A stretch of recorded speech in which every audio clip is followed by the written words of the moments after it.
తెలుగువారి number 1 choice Telugu matrimony. తిరుపతిలోని శ్రీ గోవిందరాజస్వామి ఆలయంలో మరోసారి భద్రతా వైఫల్యం బయటపడింది. అర్ధరాత్రి వేళ ఆలయ గోపురంపై మందుబాబు హల్చల్ చేయడం కలకలం రేపింది.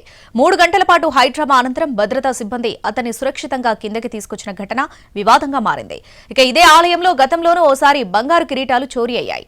అయినా భద్రతా విషయంలో టీటీడీ కఠిన చర్యలు తీసుకోకపోవడంపై విమర్శలు వెల్లువెత్తుతున్నాయి. ఆధ్యాత్మిక క్షేత్రం తిరుపతి అత్యంత భద్రత ఉండే ప్రదేశాల్లో ఒకటి.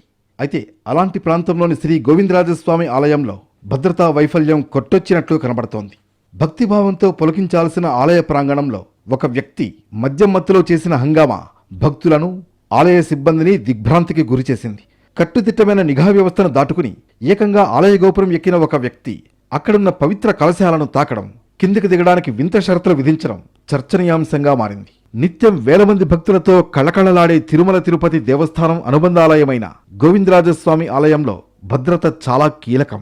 అయితే ఈ భద్రతా యంత్రాంగాన్ని విస్మయానికి గురిచేస్తూ ఒక వ్యక్తి గోడ దూకి లోపలికి ప్రవేశించాడు.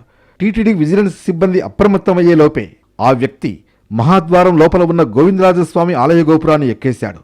అంతటితో ఆగకుండా గోపురంపై ఉన్న పవిత్రమైన కలశాలను లాగేందుకు ప్రయత్నించడం అక్కడున్న వారిని ఆందోళనకు గురిచేసింది. గోపురంపై ఉన్న వ్యక్తిని చూసి ఆలయ సిబ్బంది ఆందోళన చెందారు. చివరకు పోలీసులు, ఫైర్ సర్వీస్ సిబ్బంది 3 గంటల పాటు శ్రమించి అతన్ని కిందకు దింపారు. అతడిని అదుపులోకి తీసుకున్న సిబ్బంది మద్యం మత్తులో ఉన్నట్లు నిర్ధారించారు. నిందితుడు నిజామాబాద్ జిల్లా కూర్మవాడ పెద్దమల్లారెడ్డి కాలనీకి చెందిన కుత్తడి తిరుపతిగా గుర్తించారు. ఈ ఘటన టీటీడీ విజిలెన్స్ విభాగంపై పలు ప్రశ్నలు లేవనెత్తుతోంది.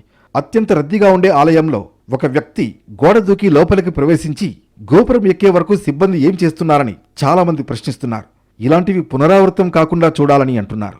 గతంలోనూ ఇదే తరహా ఘటన ఆలయంలో చోటు చేసుకుంది. 2019 ఫిబ్రవరిలో గుడిలోని ఉత్సవ విగ్రహాలపై ఉన్న కిరీటాలను దొంగిలించిన ఘటన అప్పట్లో సంచలనంగా మారింది. మహారాష్ట్రకు చెందిన ఓ దొంగ 3 కిరీటాలను దొంగతనం చేసి వాటిని అమ్మేశాడు. 2 నెలల పాటు దర్యాప్తు చేపట్టిన పోలీసులు చివరికి అతన్ని అరెస్ట్ చేసి బంగారాన్ని మాత్రమే రికవరీ చేయగలిగారు.